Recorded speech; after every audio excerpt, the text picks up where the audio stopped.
The Perimeter with Adam Morrison is produced independently and locally in Spokane, Washington by Spokast Studios. Our city, our stories. Visit www.spokast.com to learn more about how you can start your very own podcast today. Thank you to Jinx Universe and Position Music for letting the Perimeter use the song Let's Do It Again from Jinx's album, Make It Look Good. I want to share a local secret that everyone needs to know about. Owens Farms Piedmontese. For over 35 years, the Owens family has bred and sold a select amount of their premier Piedmontese beef by word of mouth. And now, for the first time, is being made available to the public through our partnership. Go to ofp.farm or click the link in the show description to reserve your half or whole order of premier Piedmontese beef today. There's only a limited amount of Owens Farms Piedmontese beef available, so make sure you don't miss out. The Perimeter with Adam Morrison is proudly presented by Owens Farms Piedmontese. The Perimeter with Adam Morrison is brought to you in sponsorship with Delicious Hamburgers. Did you know Delicious Hamburgers and fries are the freshest in Spokane? Their hamburgers are never frozen, and that's because it tastes better. There's not even a freezer in the restaurant. Their fries are always made to order and never sit under a heat lamp. It's differences like this you can truly taste. Next time you're craving the freshest hamburgers and fries, head to the corner of Augusta and Division and ask for the Perimeter Combo. A triple delicious hamburger with grilled onions, pickles, and special sauce. It also comes with fries and your choice of a milkshake. Delicious. Taste the difference.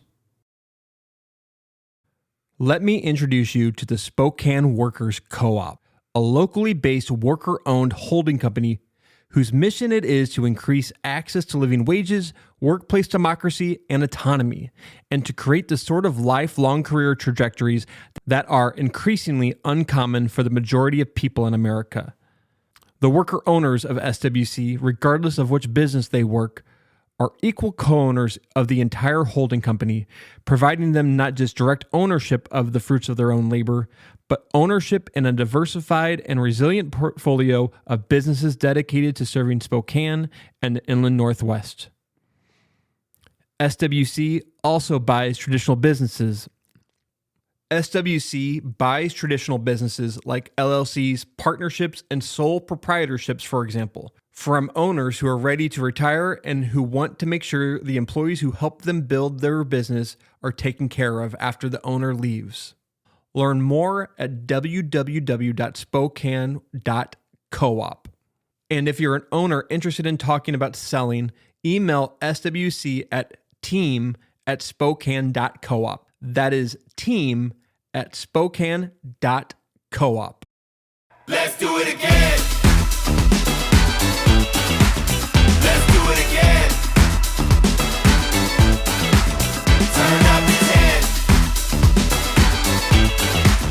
Let's do it again. Let's do it again. Welcome to episode 4 of the Perimeter Season 2, sponsored by Owens Farms Piedmontese. I got Brennan, the producer, with me, trying to help me through the recap of Baylor game, and then the games coming up, Kent State and University of Washington coming up on Friday, Kent State tonight. Episode obviously airs tomorrow, so we'll go a little bit over Kent State, but a lot about UW, and then obviously the Baylor game. Interesting, to say the least, how that game played out. Kind of a cool venue, Sioux Falls, kind of a weird venue, or location-wise. The venue's special. It's built after, the style of the high school basketball court, so it kind of has this smaller feel, which I think is the right play for any college sports now, except obviously massive football programs, but I think smaller is better. It just provides atmosphere, and that provides an entertainment factor for fans to keep coming back. But I think, a lot of people were kind of upset just that game was played in such a geographically different area for fans on both sides. But I understand, there's a lot of ins and outs that go into scheduling games, promoters.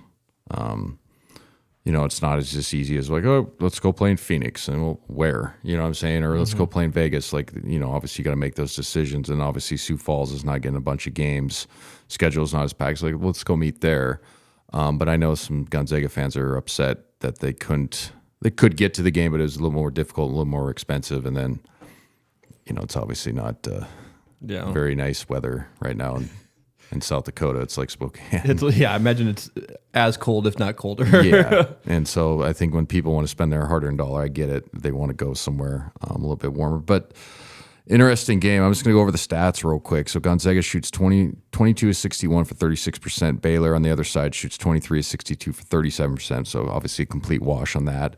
3 points, same thing. 6-22 for Gonzaga at 27%, not very good. 6-24 for Baylor, 25%, obviously not very good. Here, one of the biggest keys of the game, 13-21 for Gonzaga from the free throw line for 62% and 12-15 for Baylor. So obviously a wash on makes, basically. Obviously we get one more point, but we left 8 on the board in a 1-point game. Here's a big stat that kind of, if you're just looking at it, not watching the game, or if, you just, checked in and if you just went straight box score, sometimes you can do that and kind of get a feel on why teams won or why they didn't.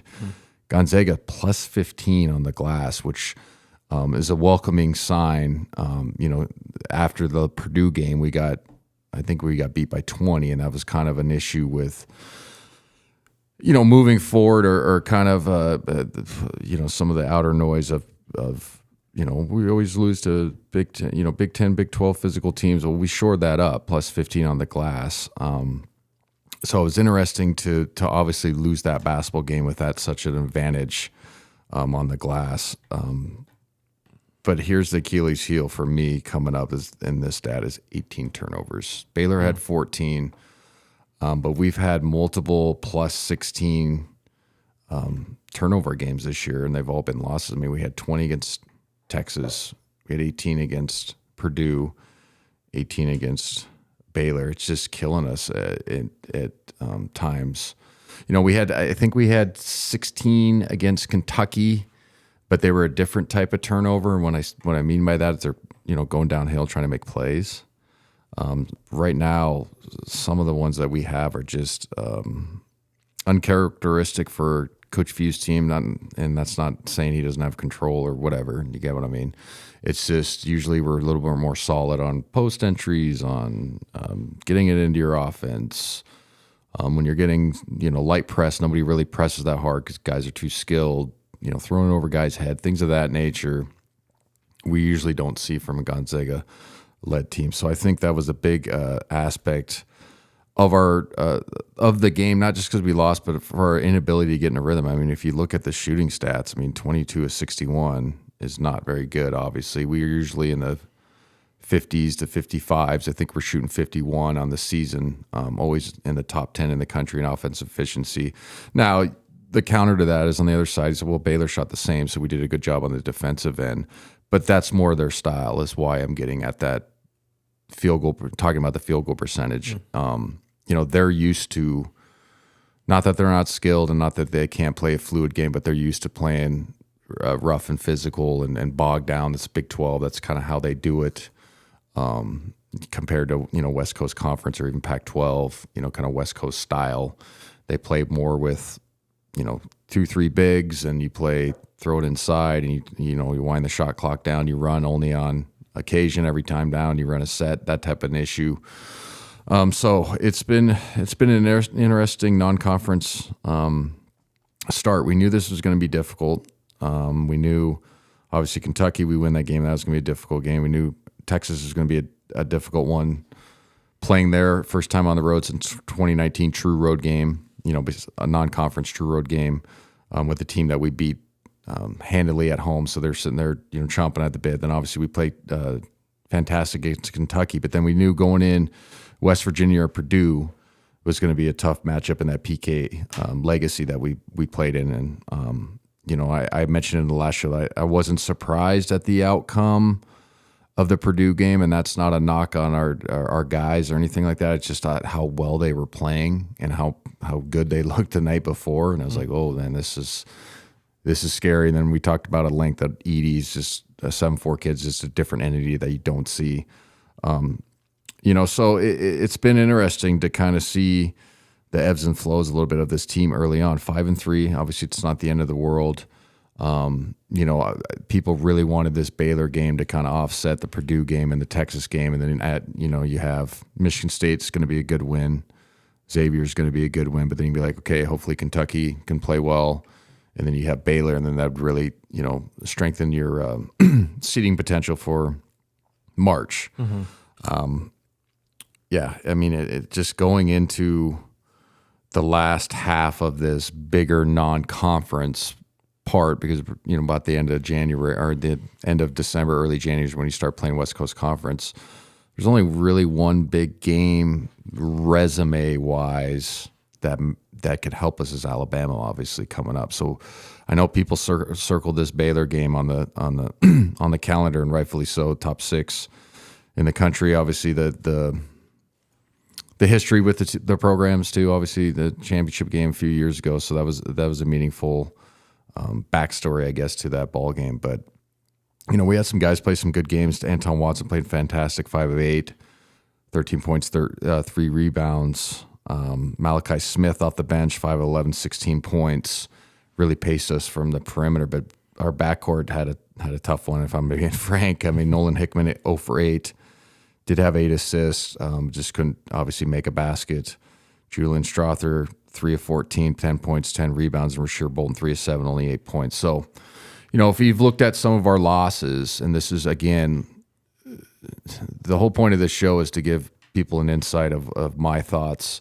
It's never a show to stir the pot within the program. It is to get your mind thinking of different perspectives on the program or where the season is at now. But those backcourt guys got to play better. If you look at the Purdue game, I think it was 1 for 6 for Julian, 1 for 5 for Hunter Silas, and it was 4 for 12 for Rasheer Bolton. So, if you're being fair, you can say, all right, in the losses that we've, taken this year in the bigger games, our backcourt hasn't shot the ball well and hasn't played a complete floor game. Nolan Hickman played great against Purdue.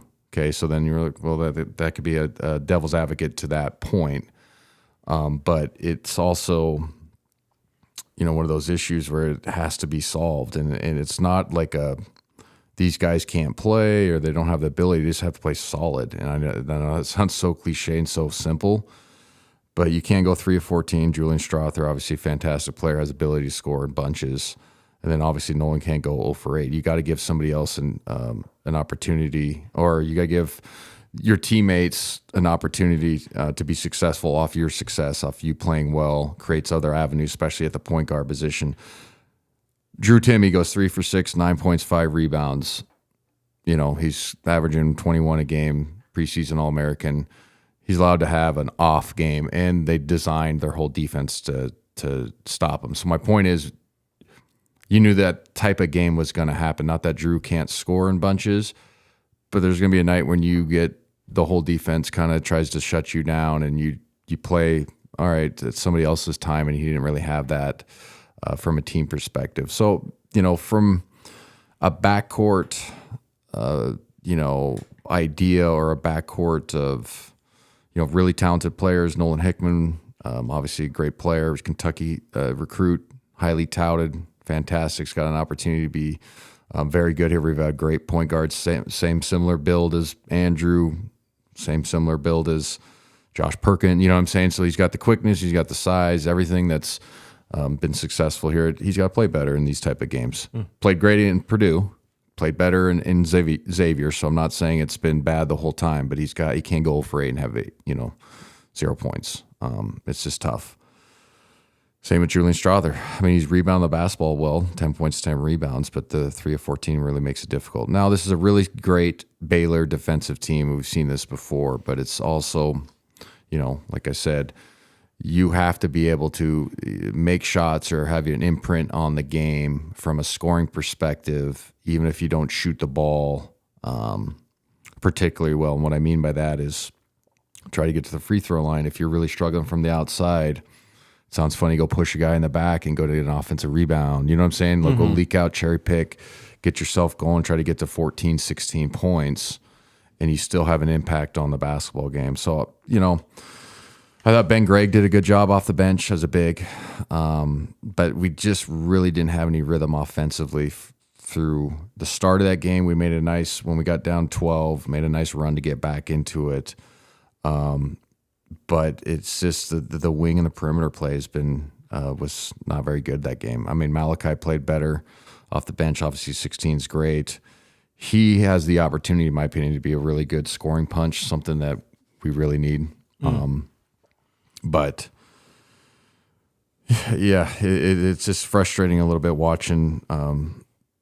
Some of these guys just have to be able to find it within themselves to knock down shots and make better decisions. Like I said, the downhill turnovers, what I mean by that is, let's say you break a guy down, defense slides over, you try to make a pass and gets tipped out of bounds, or it gets tipped to where it, leads to a turnover, but you're going downhill and you're trying to score the basketball. I know that sounds so simplistic, but the ones where you're reversing it, calling the key pass in the offense, or you're catching it at 25 feet, and then you're trying to make a post entry that's out at 18 feet, and those are the bad ones. And we've had too many of those. Or like I said, you're getting soft 1-2-2 press, and you throw you usually throw it back and forth a couple times. Let the defense get to the split line, then you bring it over, throwing that ball over his head.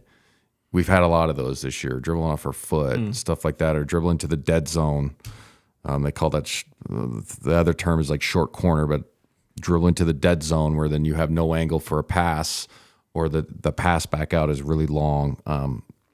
But I was impressed. Let me go over some of the good. Like, I know I just I was gonna ask what good you saw in the game. Well, I mean, the rebounding, like I mentioned, was good. And then they fought in that second half to take the lead, be up 7 with 2 minutes to go, right? So I mean, they played bad and were a chance to win against a top 10 program. So like,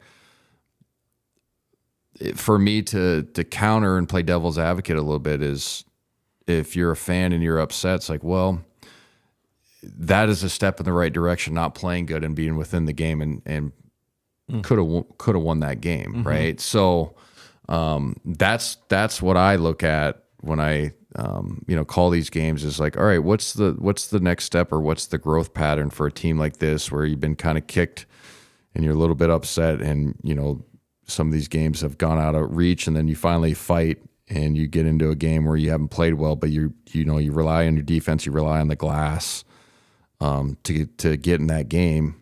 That's a welcoming sign, because that means that guys are, not that they weren't tough, but the tougher mentality as a team is forming. The chemistry in that regards is forming, which is always a good sign, because that carries you through, the dog days of February, and then when you get into March, there's going to be a time when you don't shoot it well, but you got to rely on your defense and glass and get into the free throw line. All those things matter.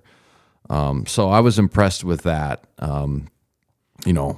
I was impressed with having a bad start and then having a good fight to get back in it. So I think just overall, like, there is some positives you can take away. I think just if the perimeter play has to improve from a scoring standpoint and a turnover standpoint. I think defensively, they've done a pretty good job. But guys just got to string together makes. And I know it sounds so simplistic, and it also sounds like, well, you didn't play defense, so you just scored. So you know what I'm saying? That's why you're saying it's like, no, actually, but you have to, obviously Julian's a fantastic player. He can't go 3 of 14, and Nolan can't go 0 for 8. And they know that, and that's not a knock. It's just one of those deals where you kind of have to will yourself to get either to the free throw line or make an impact on the game from a scoring standpoint.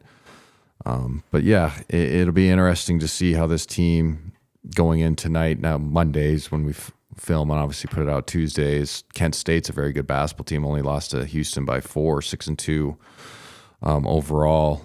In the Mid-American Conference, it's kind of a must-win for us. Obviously, being at home, tougher loss. UW coming up on Friday. I'm interested tonight to see what our mindset looks like. Weird travel coming back. Yeah, all that stuff matters. I'm interested to see how the fans' reaction is when they get in the buildings. We haven't played there in about a month. Yeah, it's been 3 weeks. Yeah. So the fans, the students going to be excited. Obviously, the students will be, but the rest of the fans going to be excited and kind of root these kids on to get back on track and start making the plays that they know how to make. But yeah, this is a very good Kent State team. Usually, I hate to say this, but the last 5 years, some of these games coming back from a trip like this used to be kind of a complete layup. This one's not. Yeah. And I know that sounds funny, but like this team hung with Houston, who's probably the best team in the country right now, or top 3 at least. Only lost by 4, and they're the type of team that's what we were 10 years ago as far as, hey, we're good, we got experience, we're hungry from a smaller conference, and we'll go play these type of games totally locked in, ready to go. So these games are really scary for us. Yeah, I think it's going to be interesting to see how they come out, but I mean, I do think that what separates good teams and great teams is that they'll come out. I would see them coming out and just hopefully wiping the floor. But yeah, but but like you said, Kent State's been playing really good. So yeah, no, it definitely is interesting. But it sounds funny, but it's like a must win in the sense of just getting back on track. Obviously, if something crazy happens and we don't win this ball game, we've still plenty of time for the NCAA tournament, all that. But I'm talking about like team mindset, feeling good about yourself, getting a good quality win, because people know their opponents more so than the outsides. Like, when you watch the films, like, well, these guys are good. You know what I'm saying? So it'll be interesting, like I said, to see the reaction that the fans give this club, because they need a pick-me-up. I mean, that's a tough loss against Baylor, hard fought, like I mentioned. Really wanted that win for the kids in the program, and then for seeding down the road. But I'm excited to see where this team what they could do from a loss like that, how they could use the positives and grow and build for them. I know that sounds kind of childish or rinky dink, but I think this is a young team in certain spots, so they need things like that. yeah, And it's fun to watch that growth, and a lot of times you can put those type of losses or those situations in your back pocket and use them down the road. So hopefully they do that. But it'll be interesting, like I said, to see the growth and where that goes. one of the biggest questions that came out of the Baylor game that I put a poll up, or and the biggest thing was guard play, and like Malachi Smith versus like, should he be starting, or should I don't really want to encourage those people to be like, we need to start Malachi Smith over Hickman, but No, that doesn't sit. No, in like this is, but you want me to go over like why? Yeah, please do. Okay. I think that's So Malachi is a fantastic scorer, and when I go through this process, I'm not saying this guy is necessarily better than this guy, and you're crazy for thinking that. I'm going to go over it from a coach's standpoint, from an ex-player standpoint, of why one guy should start over the other, and then also why sometimes it frankly doesn't fucking matter who starts. If you play starter, they used to always say you play starter minutes, so you should kind of shut up. And I guarantee Malachi and Nolan feel the same way, understand that is like, it matters who's on the floor, end of the game, and if you're playing starter minutes and getting the ball, getting opportunities, like you don't even care. You shouldn't, and like you're not. You wouldn't be playing high level Division I basketball if you did. Is my point. That's like a 8th grade fucking high school bullshit. I'm not starting. It's like, well, if you're okay. So anyway, sorry to go off that, but I've heard it many a times, and I came off the bench numerous times in my career at every level. And my dad used to always say the same thing. He's like, "Were you on the floor at the end of the game?" He's like, "Yeah." He's like, "Okay, so why does it matter?" Okay, you know what I mean. Yeah. And then that's really the answer. Are you in the mix? Yep. Are you getting your opportunities to score and buys passing ball? Yep. Okay. Who cares? You know what I mean? So anyway, like Malachi is more of a scoring wing. So I guess you'd call him a combo. He's not a true point guard, in my opinion. He'd probably say the same thing. In this offense, you need to have, speed burst and, flatten the defense is basically what I'm trying to say. You need to get in the creases. There's a lot of DHOs, dribble handoffs. There's a lot of side ball screens. So a lot of times our point guard is there to initiate. Obviously, we want him scoring, but as an initiate to post entry, weak side duck-ins, and then obviously the thrust up the floor. That's why we have such deep outlets all the time, and we push and push.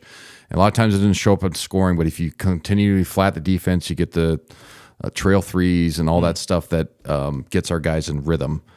Nolan's better at that than Malachi. He's faster. He's more of a true point guard that comes off ball screens and can make those type of reads. Nolan has the ability to score, but not like Malachi. So there's the counter to that. I think Malachi is a guy that is a score-first wing player, and that's not what we need at the point guard position. Now, do you need his scoring off the bench? Absolutely. Is he going to play a ton? Absolutely. He should play 25 minutes a night if he's putting the ball in the basket every time. And I'll be the first one to say it. But should he be our starting point guard? Probably not. Nolan's fine. Like, he just had a bad game. He had a great stretch, like I mentioned. Purdue, he played good against Portland State. Let's not diminish that. You know what I mean? There was still Division I basketball players. You got to go out and do it. And then he played great against Purdue, had 15 points, kind of let us going early and kind of kept us in the game, even though we were getting our asses handed to us, right? He was the only stabilizing force on the perimeter. I mean, they played great against Xavier, made winning plays. So I think that the way the lineup is set, and I would say this, I wouldn't give a shit if Coach Few got pissed at me, and he probably doesn't even listen to this fucking thing anyway. I'm just being honest. You know what I'm saying? Is the lineup is fine. There's no change that needs to be done. I mean, Rashir's played well at times. He hasn't played well at times, but him and Nolan give you speed and thrust on the perimeter, and you need a scoring punch off the bench in Malachi. The real question is how many, what's the minutes look like then for Hunter Silas? And that's the real question that could be, could play out down the road. I think he's made improvements this year. He's played a lot sometimes and hasn't, and I think they kind of just do that based on the feel of the game. You know what I'm saying? So I'm not at practices. I don't know what he's looked at practices. Like I said, sometimes he plays a lot, sometimes he doesn't. So I'm not even going to comment on whether he should or shouldn't be playing a ton because I don't know. You know what I mean? I think it's a reaction to almost just watching. I mean, obviously watching the game, seeing Nolan get 0 points in 35 minutes, and then at the end take a couple shots that I think people thought maybe were bad. I also think the commentators were really talking a lot about Malachi Smith and his time at Chattanooga, and I think when fans hear that, they're like, he was a starter there, like he should be starting here, and they're not. If they were both wing players and you're kind of your combo 2s and 3s that score, then you could make that art. But they're different players and they're asked to do different things. So like Nolan's as a point guard, Malachi is a combo.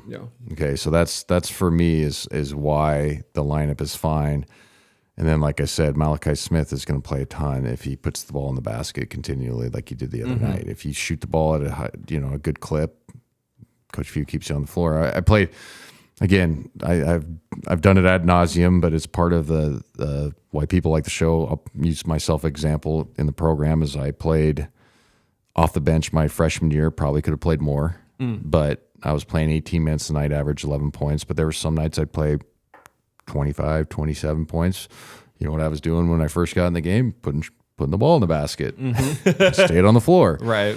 When I didn't, it wasn't like make or miss. Every shot was like, you're coming out, but I knew my minutes were going to be, probably I'd get a 6-minute run, 6-minute run, 6-minute run, or whatever, If I keep making them, I'll probably get a 10-minute run. You know what I'm saying? Or I'd get put back in for somebody that just picked up their second instead of the other guy. You know what I'm saying? So that's basically how Malachi kind of is viewed as strong, good athletic point guard, not as fast, decent ball handler, could get better at it, but a scorer. He's a scoring guy, combo. So go in the game, be a second unit scorer, which he's done at times. And once you get hot and get rolling, you're going to stay on the floor. So it's as simple as that. So I appreciate the thought on that. You know what I mean? But I think there is no reason for a lineup change to be done. Nolan had a bad game. Yeah. You know what I'm saying? That's just my opinion on it. All right, getting to the last kind of segment here, I guess, or last topic is University of Washington coming in Friday, 7-2 overall. Obviously started Pac-12 play, which is kind of weird to me that they do it, but they obviously play like 18 games or whatever they do. They play longer seasons, so they kind of mix it around. Much better than last year. We were looking before the show started because I was trying to think, like, when I played, obviously they were really good. Brandon Roy, Bobby Jones, Will Conroy, Trey Simmons, like all those guys either played in the NBA, had a cup of coffee in the NBA, or played overseas at like EuroLeague, like good players, like really good players. Brandon Roy would probably be in the Hall of Fame if he didn't get hurt. I'm just that's always been my opinion. Like if he stayed in Portland, his bodies didn't betray him, he'd probably be multiple All-Star. You know what I'm saying? Like Damian Lillard is in Portland, right? Before you know what I'm saying? Like, so anyway, like that, and then the crew that came after it was John Brockman. I think Spencer Hawes went there for a year. So like they had good players after that. Isaiah Thomas, you know what I'm saying? Like really good professional NBA players, and then obviously good college players. Obviously. So we were looking like, okay, so when's the last time UW has been like kind of relevant? They've made one NCAA tournament appearance in 2019, but in the last 11 years. Yeah. And so where I'm going with this is like, this is not a bash UW thing. I have no qualms against anybody that's gone there. I think the university's nice, whatever. I don't really it's not like a football rivalry to me. Like, you know what I'm saying? Like, it's just, why haven't they been better?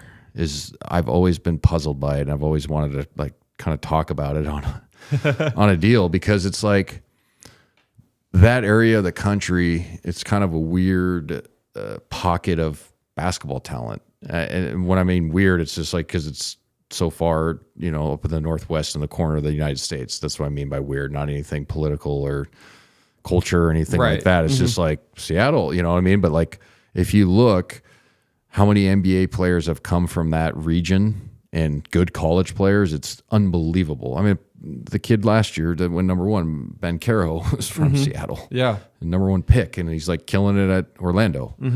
Just out of Seattle. You know what I'm saying? Like, it's wild to think Spencer Oz was a one and done. Martell Webster didn't even play college there, went or straight to the NBA. Like, it's crazy how much talent is in that area. And frankly, how not very good Washington has been. And this is coming from somebody that wants the rivalry to be back to where it kind of was when I was playing, and has a lot of respect for the guys I just mentioned as players. It's not there used to always be this weird, you're from Spokane and Seattle, you're supposed to hate you. I'm like, I don't like it. You know what I'm saying? Like, I don't really care where you live. You know what I'm saying? Like, I'll play, you know what I'm saying? Like, it was just a weird, okay, whatever. My parents chose to live here. Your parents chose to live there. Like, we had no choice. Like, what are you talking about? But it's always been fascinating to me in the last 10, 11 years. It's like, why is this program able to get Terrence Ross, another one. I'm just every time I keep talking, I think of more NBA guys that are from Seattle. Obviously Jamal Crawford, but that was before my time. But like, Jamal's like the OG over there of Seattle basketball, like literally. Okay. So I always, it's fascinating to me why this program can't get it right. I think they have the best arena besides Arizona's in the Pac-12. I mean, everybody's, well, what about UCLA's with the histories? Like, yeah, but nobody goes to the games. It's LA. Okay. So I'm talking about like atmosphere. The heck at is unbelievable. It's probably like 8,000, maybe 9, but it's small. It's compact. It's, it has a rise to it. So there's really no bad seats. It kind of feels like the kennel where it's jumping every time, or even if it's not all the way full, it feels better than a massive arena. And then also too, this is what's the puzzling part. One of the puzzling pieces for me is Seattle has a great basketball culture. They've had one for years. Obviously, everybody wants to Howard Schultz. They want to fucking stab him if they could, because they took the Sonics, right? they're starving for just basketball there, high level basketball. So there's like fan support for UW, even if you never went there in that area, that would support that program. It's just really fascinating that they haven't been better. And the reason why I'm talking about this, because we're going to walk into this rivalry. I think this is the last year of the deal, and I just hope it stays around. And I hope UW gets better. I've said this on the radio when I do it with Huddies, like, I always root for UW, and people are, what?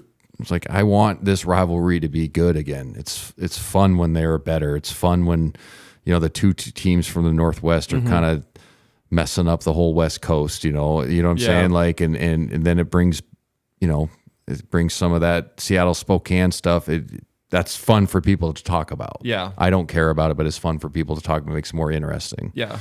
So I'm just really, honestly fascinated. I don't know if it's the coaching. Obviously, that has something to do with it. I've always wondered this, and people might think I'm nuts, and I don't think I am, but Brandon Roy's been a fantastic high school coach over there. Why not give him the job and let him try it? He knows the area. He knows, how to communicate with kids, won a state championship at whatever, Michael Porter. There's another one. Yeah. Michael Porter. Yeah. I didn't go to UW. Yeah. Went to Missouri. Okay. There's fucking a list of guys that are from there that UW couldn't land. Was Michael Porter gonna go to UW and then he backed out because of Lorenzo? Something like that. Something like that. And sidebar, like, I love Lorenzo Romar. I see him every year, obviously, at Pepperdine. Just by walking down the hall, we'll just stop and talk for a couple of minutes. He's fucking awesome. He's always like, man, just tells funny stories. Like, when you were coaching, he's just cool. He's just a cool coach. You could see why the players loved him. Like, I love Lorenzo. He's a nice dude. I've seen him on airplanes before. Like, we always find a way to see each other once a year randomly. You know what I'm saying? Just random spots. Like, oh, what's up, coach? But I would get Brandon Roy. I'd give him a shot at that, job if he would take. I don't know if I have no idea if he's interested in coach. But, like, if I'm UW staff or the administration, I'd be like, he knows the area. The players, the younger kids know who he is and respect him. He'll get all of the love from the former NBA guys to help build that program. And that matters. That stuff matters for recruiting and donations and, drumming up support. And then just let him have a shot at it. What do you got to lose? So, this game Friday will be interesting because this is a better basketball team. They're 7-2 right now. Last year they weren't very good. We blew them out. When we went and played, we played over there last year or the year before, blew them out in their arena. So the fun stat. The last time Gonzaga lost to is when I played there. Was when you played there. Yeah. But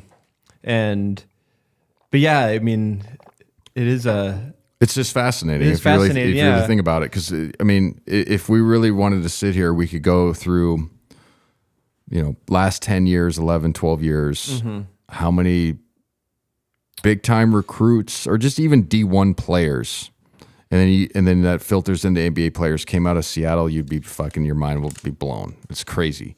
And you're like, yeah, that guy didn't go to UW. That guy didn't go to UW. Ben Caro didn't go to UW. He knew he was going to be one and done. His mom played there. Right. Couldn't get him.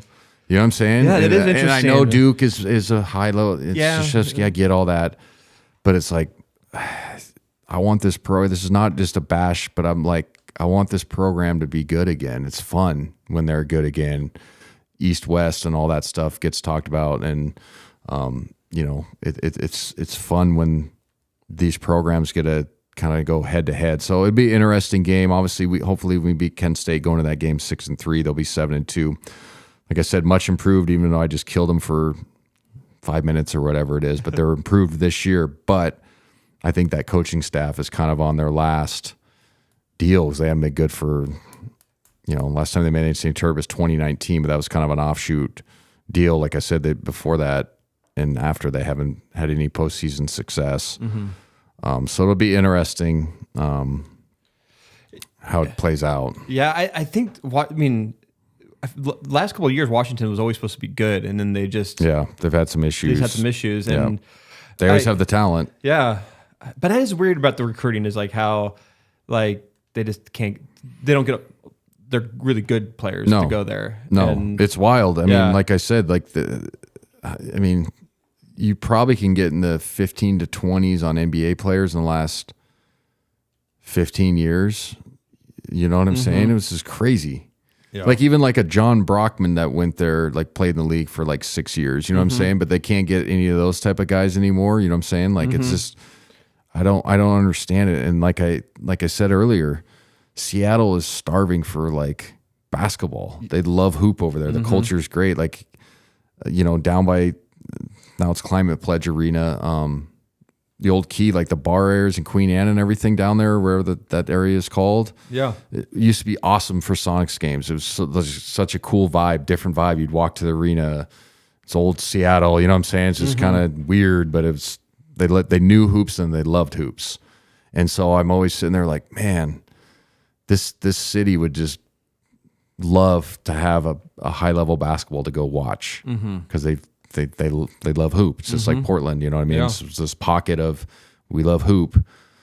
So again, a lot of respect for UW as far as just a school, and it's not. I don't really get into the you went there, screw you. I think that's kind of juvenile thinking, in my opinion. But also, it's like, man, I want this program to get back to where it was because it's a lot more fun. But again, like the way we've played up and down and kind of fluctuated this year, it's going to be a much better game. And hopefully our fans are excited and should understand how this is still a rivalry.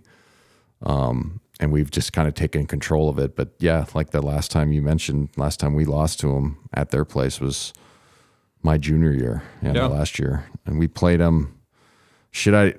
My first year we lost. No, we won. We obviously beat them. At their place, and I played like 4 minutes and got a technical early for grabbing a guy's jersey at 2 points, and Few sat me the rest of the fucking game. I was still mad about that game. It was Dave Libby too who made the call, and I don't know, I'm just rambling. People listening, like, who the fuck is that? Who cares? Old official, great official, took no shit from anybody. He ended up being the head of the officials association on the west, like one of the West Coast ones. Okay, and I saw him on an airplane like 3 years after I was out of Gonzaga, and I just asked him about it. He started laughing. He didn't give a shit. He's like, yeah, you grabbed his jersey. I'm like, still just call a fucking foul. Don't call technical. And he's like, don't grab his jersey. He like knew that he was being a dick. It was funny. He like knew he was being an asshole. But yeah, I remember that game. I grabbed a guy's jersey because it was on an out of bounds play. I was getting hung up on a screen. So I just grabbed it. I didn't like yank it, but I just grabbed it real quick, and he goes, beep, intentional foul. Coach Few lost his mind. Fucking sit down. Never went back in. Fucking sucked. And I was like, a lot of friends were over there, going to school, not at UW, but just in that area. So family drove over there. It was a tough one to swallow. Yeah. Then we had a classic. Yeah, we had one of our all-time classic kennel games in there too. My sophomore year. Your sophomore year, you guys won 99-87. Yeah. They don't have box scores, but I think I had 28 or something like that. If my memory serves, it played good. It's when we lost by 30 to that Illinois team that made to the championship game with Darren Williams and D Brown. We lost to him at Conseco and got our ass. I mean, we were down 30 at half. So I remember going in halftime, getting fucking MF'd all the way into the locker room, the whole team, because it was terrible. We were just getting waxed. So we beat them in the second half by like a couple, like we kept it at around the same. And so we were trying to feel good about ourselves. And Coach Few just gave us we are not a moral victory program speech anymore. And it was so true. And then we had UW coming up like 2 days later, and we had to fly back. And it was kind of one of those gut check, like, all right, we're going to be good this year or not? And this UW team was good. We didn't even mention Nate Robinson. Yeah. We didn't even mention Nate Robinson. Yeah. This is crazy. Yeah. Okay, so Nate Robinson.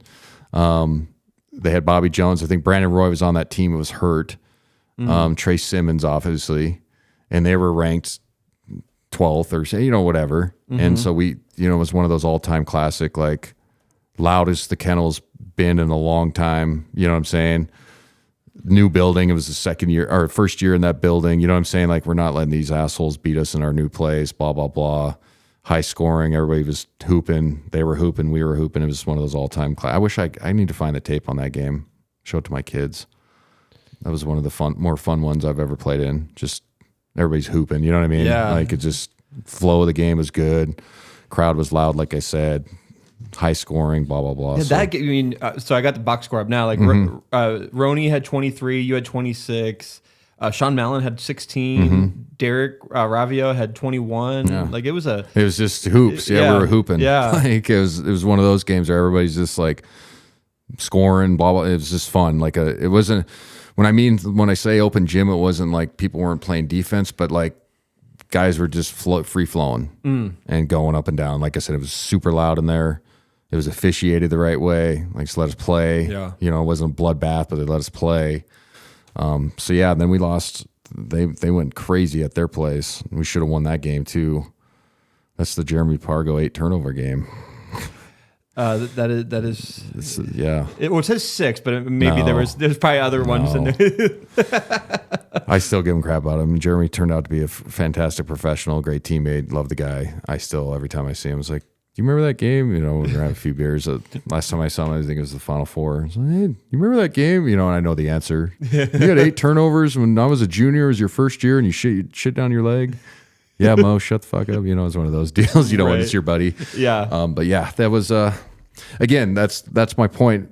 Finishing off this episode and kind of this rant is like, those UW games were fun for both fan bases. Yeah. And they were great for tournament seeding. That UW team, my junior year, should have beat UConn that year and lost in the Sweet 16. Like, had that game won. Yeah, they did. You know what I'm saying? And those, it's not a bash UW in a sense of, you know, I hate you guys or anything. It's just like, I wish this program would get back to being on track, man. And I know that it may hurt us a little bit in recruiting, but as a fans aspect or as a people that call the games, like, it's fun when those games are kind of heated and a little bit edge to them, and the student sections are a little bit inappropriate and a little bit, because, you know, a lot of these kids, you know, from Northern California, the demographic that goes to Gonzaga, it's the same one that kind of goes to UW, you know? You get what I'm saying? For sure, yeah. They all kind of know each other. Then you can kind of find out. My point is, like, you can find out about some of these players' personal lives that you shouldn't be able to find out about, right? And it just makes it a little more spicy. So anyway. Do you have any insight of why the playing against each other stopped? Why UW and Gonzaga stopped playing? So I think the story I heard, and I'm 90% sure I'm correct, 95% sure I'm correct, but I'm just trying to remember exactly what happened. So when I leave that 5% out, that's why. I think Romar didn't want to do the home and home. He wanted to play neutral in Seattle. Yeah. And Fewey's like, come on, man. Yeah. And I think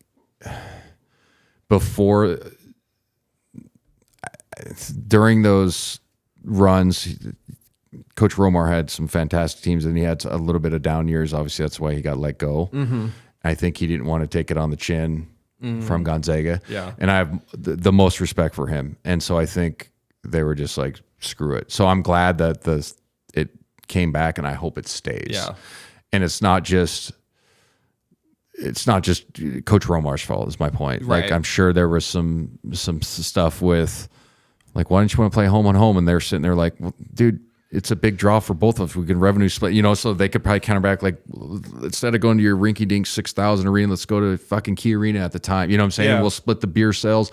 We all make $200,000 plus or whatever, and it's a great game. It's on ESPN. What are you talking? You know what I'm saying? Yeah. So, like, it's not just them, but I think it was Coach Romar that just kind of didn't want to take it on the chin a little bit. That's when we were rolling, and their program was kind of going on the decline. Yeah. That makes sense. Yeah, it makes sense. I mean, it's the reality of sports, and it's self-preservation too. Like, I've had people ask me on podcasts who's like, how come there's not bigger matchups in college basketball all the time? Like, so all 30 games we're supposed to play the top 15. Like, it doesn't work out that way. And then also I'm like, do realize that some coaches, probably most, have like bonuses within their contracts? 20 wins is probably a check. 25 wins is probably a check. 30 is probably a bigger check. Making the NCAA tournament's a check too. Probably 8 seed or below is a check, right? Yeah. So like there's some method to, hey, let's get some W's on this deal here, and Yeah. I'll get a nice $25,000 check, whatever it is. You get what I'm saying? Or 15, even if it's like 15K, like, well, I can redo my bathroom. Right. Right? Or Yeah. whatever it is, but it's Yeah. just like sweet, so that's part of it. But anyway, go Zags. Appreciate helping out with these solo episodes. No, they're fun. I do have one question for you. Can I ask you a question? Sure. It's about ball security, and I wanted to ask this earlier against Baylor because ball security has been the biggest one, a big problem for Gonzaga, and this comes from the Cots, and he asks The Cots? the Cots, Did you spell that? THEKOTZ. Okay. And so I was going to say, if you're listening to it, it might sound like something different. That's why I told you to spell it out. the sorry, It's fair. fair. So I'm going to add to this question. He's asked, do you think that Gonzaga can overcome their issues with ball security? I think the answer is yes. Yes. But why? What do they need to do? Yeah. It's going to be a simplistic answer. It's literally one of those deals. You just got to be more solid and more concise with your decision making. And I know that it's not a deep analytical or a analyst point of view, or why, I do it on the radio, so I got to explain things right away. Right. But like it comes back to simplicity. Like, make the for sure play, hit singles, not home runs. I can give all the cliches, come to a jump stop, fundamentals. I mean, that's a lot of times all it is. Yeah. It's not really a skill thing per se.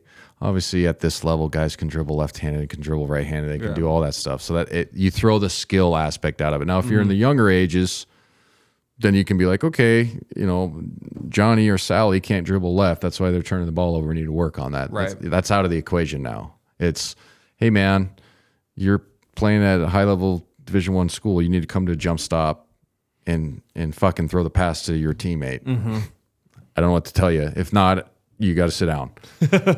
Yeah. So it really gets into that. So I think it's definitely an issue. And again, it'll go back to the further point I made earlier in the episode.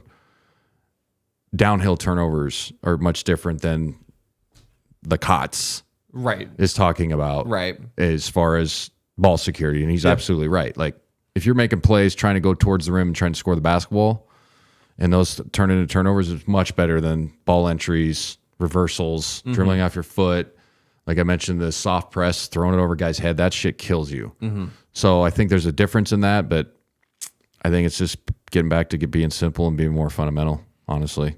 Do you think part of it is just it looks like they're out of control sometimes. Yeah. And it's just like they're just the pressure of There's a great scoring and like there's a great John Wooden quote: "Be quick, not in a hurry." And everybody that plays basketball is listening. Some coach, hopefully, in some point in your life, has told you that. It's so true. Play fast, but don't play out of control. Same thing. Yeah. So, go half a count slower.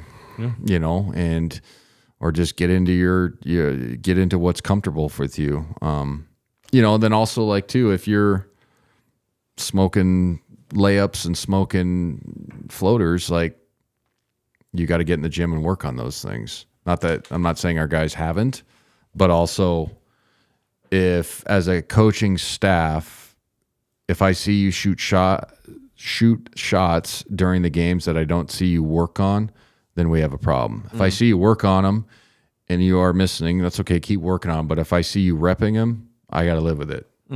So, again, to wrap the show up, like, I think there's a lot of room for growth for this team. And I'm not just saying that because they lost to Baylor, but like, there are some young pieces or inexperienced pieces compared to last year on the perimeter that can play better. And if they play better, then we're fine. Season's still young. I'm excited. I'm excited to see Julian bounce back. I'm excited to see Nolan bounce back. Excited to see us play Kent State, obviously, then UW on Friday. That's going to be fun. I'm excited to actually watch that game with a better UW team. And yeah, man, I appreciate again you coming on the show, helping out with this, because it'd be hard to talk just to the wall. No problem at all.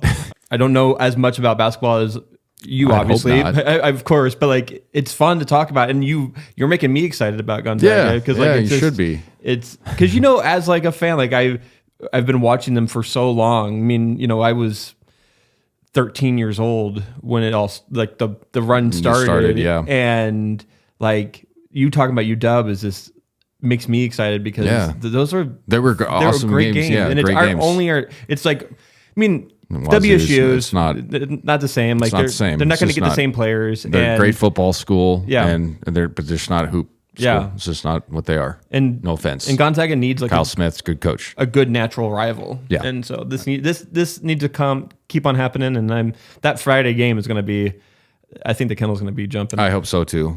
Again, thanks for coming on. Thanks to our sponsors. Perimeter Season 2, Episode 4, done.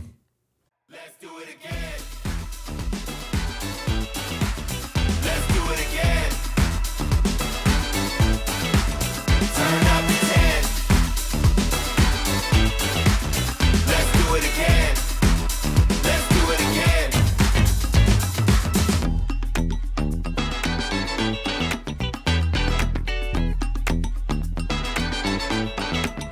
Let's do it again. Let's do it again. Let's do it again. The Perimeter with Adam Morrison is produced independently and locally in Spokane, Washington by Spokast Studios. Our city, our stories. Visit www.spokast.com to learn more about how you can start your very own podcast today. The Perimeter with Adam Morrison is presented by Owens Farms Piedmontese and supported by the Lish Hamburgers and the Spokane Workers Co-op. Thank you to Jinx Universe and Position Music for letting the Perimeter use the song Let's Do It Again from Jinx's album Make It Look Good.